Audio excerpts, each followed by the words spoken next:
Hai, Assalamualaikum. Bila dah siap masak, bubur pulut hitam ni memang tak sabar-sabar nak makan. Lagi-lagilah dengan kuah lemak santan tu. Memang sangat memikat jiwa. Sesuai sangat dijadikan juadah berbuka puasa kan?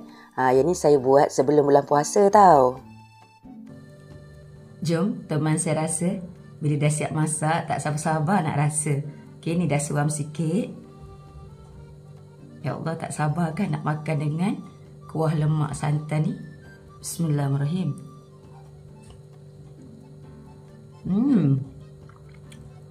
Sedapnya. Bubur pulut hitam ni manis. Makan dengan kuah santan yang lemak-lemak masin ni kan. Lepas tu pekat. Ya Allah, memang ngam sangat. Sedap yang tak mak-mat. Sesuai sangat jadikan juadah buka puasa. Okey, yang ni saya buat ni sebelum puasa tau. Sedap. Semua sahabat mesti cuba tahu resepi yang sedap sangat ni. Saya tolong makan untuk sahabat ya. Bismillahirrahmanirrahim. Sangat-sangat sedap.